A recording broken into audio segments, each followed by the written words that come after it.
Hi guys, and welcome to Two Guys Golf. Today we're going to bring you what all amateur golfers want, a bigger tee-ball. But before we get into that, we want to be sure to congratulate Brock, who was the winner of our 790 giveaway. So Brock, if you can be sure to reach out to us so we can get you those irons. Guys, today Paul's, like we said, going to be teaching us a little bit more in depth, and this has actually already personally helped me on how to hit our driver and tee-balls a little farther. But with that video, we're also going to be using a driver that we're actually going to have a giveaway video for Friday. It's going to be the Cobra SZ Extreme driver.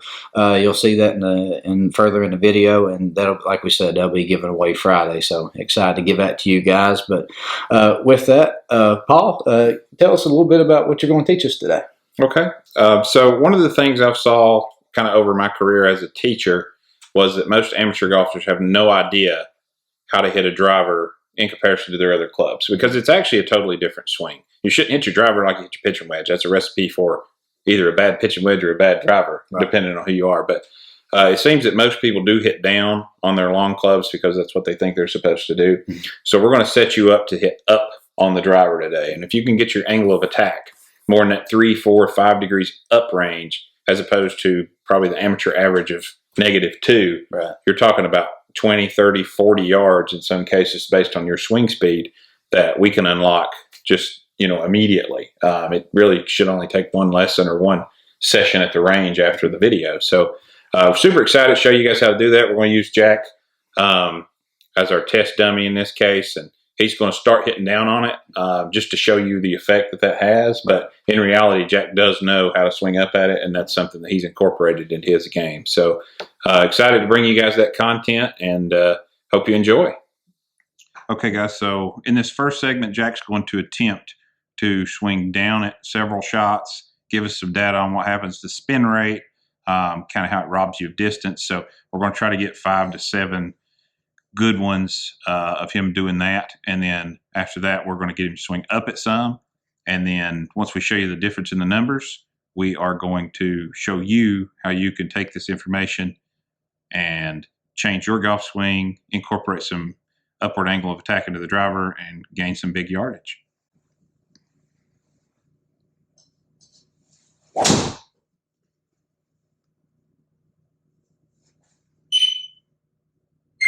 Okay, so that's an absolutely perfect example. He didn't hit down on as much as we'd want him to, but he was negative. And you do see the spin rate went all the way to 3,200, which for Jack is really, really high. And there's really not a swing speed that 3,200 is an optimal spin rate. That's just too high. You're wasting distance on the ball just spinning backwards in the air instead of going forward.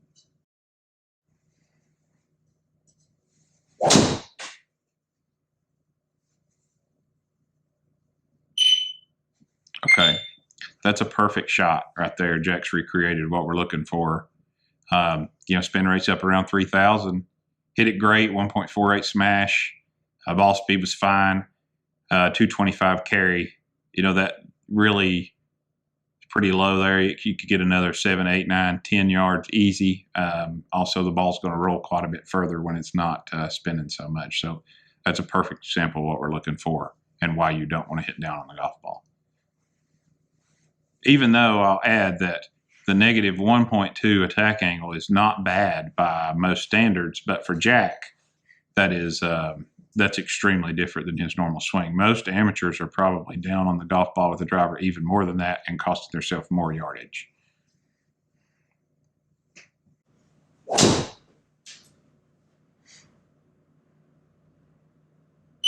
Okay, that's probably the best one that he showed us. He hit 2.6 down on that, and you can see how the spin rate just continues to jump when he gets to those kind of numbers. It goes all the way up to almost 3,500, and the carry goes all the way down to 220. The same swing speed could carry the ball 235, 240 pretty easily, so it's really easy to see how that's hurting him. So we'll move on from hitting down on it, and we'll show you what happens when he switches the gear and starts hitting up at it.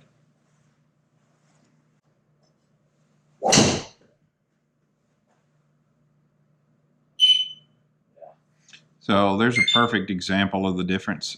Even though the spin rate was a little high, you see that smash factor was higher than anything he had when he was hitting down on it. That's why it carried out to 243 on 97 club head speed. It's hard to be a lot more efficient than that, honestly. Not to mention it's going to be a draw more often when you're swinging up at it than a fade, which with the driver is going to give you some extra distance anyway.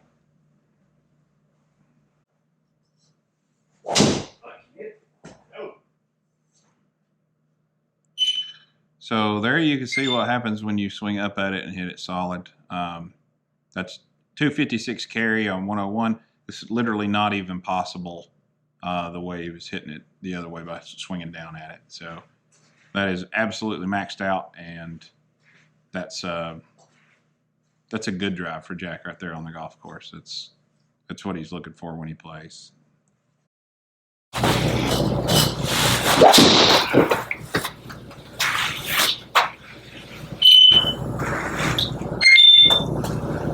Yeah, so that's another good one there. 246 carry. I think it's still higher than any of the others. The spin rate is creeping up. To be totally honest with you, the shaft Jack's hitting in this club doesn't really fit him. It is a little bit spinny, a little weak. But you can see that the smash factor is always a little higher when you're swinging up at it. So that's really what's contributing to the extra distance. But let's move on to the next segment, and we'll show you guys how to swing up at it like Jack just did in that one. If you can get it to 6 like he does, then you're really going to be gaining a lot of yardage. So let's show you how to do it. Okay, so if we look at when Jack was hitting down on the driver, you'll notice that his swing speed was only about 96, which is a few miles an hour low for him. His total carry was only an average of 227, and the total distance was 251. It just not very efficient overall. If you look at the driver when he was swinging up at it, you'll notice that his carry jumped to 240, his total distance was up about 17 yards to 267, and his club head speed jumped up to 99. So overall, you can see how much more efficient it is just by changing the fact that you're swinging up at it instead of down at it. So with that said, we're going to show you guys how to incorporate some of that into your game in this next segment.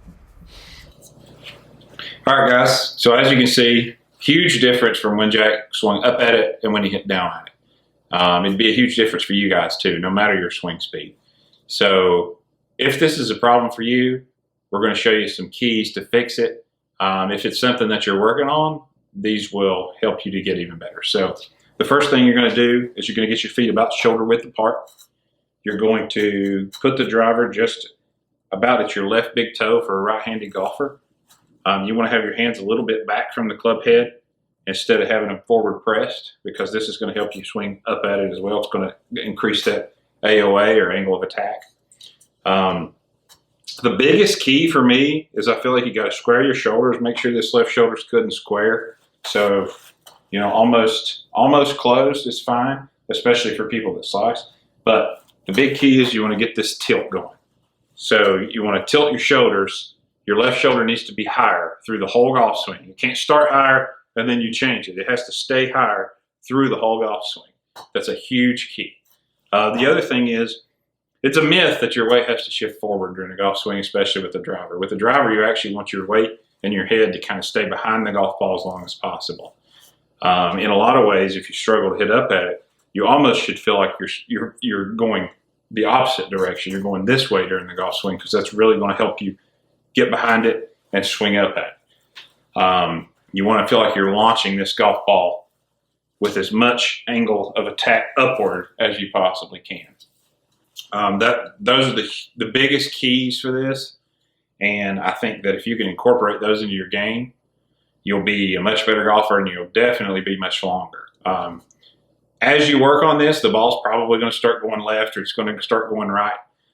Those are to be expected, so don't get frustrated with that. You will adapt, and you will figure out how to square the club face. I'm going to guess that most people, when they first start doing this, are probably going to slice the ball a little bit more. So you may have to really feel like you're getting that club closed as you're coming through. You may have to really release that right hand, because when you move the ball forward in your stance, it's actually, your path is going to be going more left most of the time. So that's why a lot of people, when they play it in the middle of their stance, they'll hook it. But as you move it forward, it's going to be easy to lose it right. So make sure you don't do that. Really try to make sure that you're keeping that club face closed as you come through. But if you can lean back and stay there, You're going to gain a lot of yardage in a short amount of time, and it may just be your best range session ever. Thank you guys, and we'll see you next time on Two Guys Golf.